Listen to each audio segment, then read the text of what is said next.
Hello friends, welcome back to my YouTube channel. दोस्तों, आज की वीडियो में मैं स्पोकन स्ट्रक्चर लाया हूँ। कुछ ऐसे स्ट्रक्चर होते हैं जो स्पीकिंग करने में उसका यूज किया जाता है, तो मैं वही सब स्ट्रक्चर लाया हूँ आज की वीडियो में। तो चलिए वीडियो को स्टार्ट करते हैं। यहाँ पे दोस्तों, जो यहाँ पे एक जो स्ट्रक्चर है, यहाँ दिया it would have been better if. इतना बड़ा जो स्ट्रक्चर है, इसका मतलब क्या होता? अच्छा होता अगर। ठीक है, तो आप जब सेंटेंस में आप यूज करते हो अच्छा होता अगर आप यहाँ रुक जाते, अच्छा होता आप जो अपनी मोबाइल हमें दे देते। तो अगर इस तरह सेंटेंस बोलना है तो आप क्या लगाओगे? It would have been better if. ठीक है, तो इसका स्ट्रक्चर समझो। सबसे पहले आपको ये पूरा स्ट्रक्चर लगाना पड़ेगा। It would have been better if, उसके बाद आप सब्जेक्ट लगाइए, हेड लगाइए, वर्ब का थर्ड फॉर्म लगाइए, उसके बाद कोई आप अदर वर्ड लगाइए। ठीक है, एग्जाम्पल देखो। यहाँ दिया है, अच्छा होता अगर तुम यहाँ आ जाते। अब इस तरह से अगर सेंटेंस बोलना तो हम क्या यूज करेंगे? It would have been better if का। देखो, सबसे पहले आपको क्या करना? अच्छा होता, इसके लिए आपको यूज क्या करना पड़ेगा? It would have been better if. ठीक है, उसके बाद यहाँ दिया है, अगर तुम यहाँ आ जाते, तो आप क्या बोलोगे? You had come. You had come. अच्छा होता अगर तुम यहाँ आ जाते। चलिए आगे देखिए, दूसरा सेंटेंस है, अच्छा होता अगर तुम वहाँ चले जाते। तो इसको आप क्या बोलोगे? अब इसके लिए आपको क्या लगाना पड़ेगा structure? It would have been better if. तो ये तो हो गया आपका अच्छा होता अगर, यहाँ तक ये हो गया। फिर क्या कह रहा है? फिर जो कह रहा है दोस्तों, तुम वहाँ चले जाते। तो आप क्या लगाओगे? यू, तुम के लिए you had gone there. You had gone there. अच्छा होता तुम वहाँ चले जाते। आगे दिया यहाँ पे देखो, अच्छा होता अगर तुम मुंबई ना जाते। नेगेटिव है। सबसे पहले आप लिखिए, it would have been better if. यहाँ तक हो गया। उसके बाद आप लगाइए, you had not gone to Mumbai. ठीक है, चलिए आगे देखिए। यहाँ दिया, अच्छा होता अगर वो ऐसा ना करता। तो क्या हो जाएगा? It would have been better if he had not done so. वह ऐसा ना करता। आगे देखो,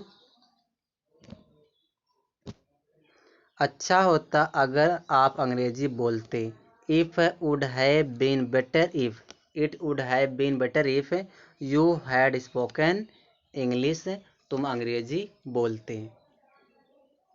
ठीक है, फिर यहाँ दिया, अच्छा होता अगर मेरे पास एक हवाई जहाज होती। तो क्या हो जाएगा इसका अंग्रेजी? It would have been better if I had an aeroplane. ठीक है, चलिए आगे देखिए, आगे क्या है देखो। यहाँ क्या दिया है? द डे इज नॉट फार। इसका मतलब क्या होगा? वह दिन दूर नहीं। इस तरह से हम लोग बोलते हैं, वह दिन दूर नहीं जब हम वहाँ जाएंगे। तो अगर आपको स्ट्रक्चर बोलना है, वह दिन दूर नहीं है, तो आप क्या लगाओगे? द डे इज नॉट फार। सबसे पहले आप क्या लगाओगे? स्ट्रक्चर लगाओगे, द डे इज नॉट फार। उसके बाद आप लगाओगे वेन के बाद जितने भी टेंस होते हैं, 12 टेंस में से आप कोई भी एक टेंस का यूज कर सकते हो। ठीक है, एग्जाम्पल देखो। यहाँ दिया, वह दिन दूर नहीं जब हम वहाँ जाएंगे। तो इसका क्या होगा अंग्रेजी? द डे इज नॉट फार।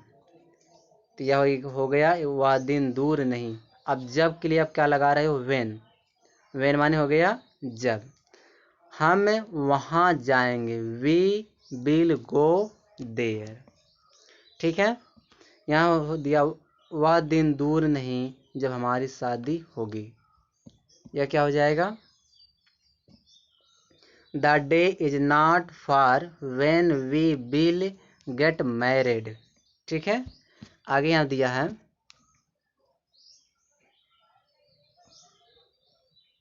एक मिनट। अब देखो, वह दिन दूर नहीं जब हम सफल हो जाएंगे। तो क्या हो जाएगा, the day is not far when you will come successful, जब हम सफल हो जाएंगे। आगे दिया है,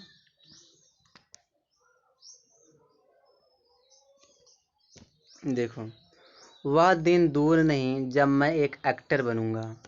the day is not far when I will become an actor. ठीक है, तो यह समझ में आ गया। आगे देखो, एक स्ट्रक्चर इसमें दिया है, व्हेन द टाइम कम्स, समय आने पर, नहीं कहते समय आने पर ऐसा काम हो जाएगा। तो जब आपको बोलना समय आने पर, तो आप क्या बोलोगे, व्हेन द टाइम कम्स। देखो स्ट्रक्चर क्या होगा, आप यूज करोगे व्हेन द टाइम कम्स, उसके बाद आपको लगाना पड़ेगा सेंटेंस। ठीक है, एग्जाम्पल देखो, समय आने पर मैं आपको बता दूंगा। ऐसा लोग बोलते हैं, समय आने पर मैं आपको बता दूंगा। आप क्या लगाओगे, when the time comes I will tell you, मैं आपको बता दूंगा। ठीक है, फिर यहाँ हुआ दिया, यहाँ दिया है, समय आने पर सब ठीक हो जाएगा। When the time comes everything will be all right, everything will be all right. फिर यहाँ दिया है, समय आने पर आपको कोई नहीं बचा सकता। No one can save you when the time comes, उल्टा पुल्टा कर सकते हो, इधर उधर कर सकते हो। ठीक है, फिर यहाँ दिया, समय आने पर तुम्हें सब पता चल जाएगा। तो when the time comes you will know everything. ठीक है, चलिए आगे देखिए,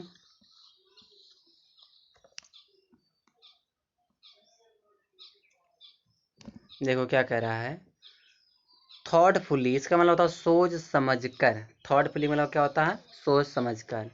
आप पहले एक सेंटेंस बोलिए और इस सेंटेंस के लास्ट में थॉटफुली लगा दीजिए। ठीक है, जैसे दिया, सोच समझकर बोलो, स्पीक थॉटफुली, सोच समझकर बोलो।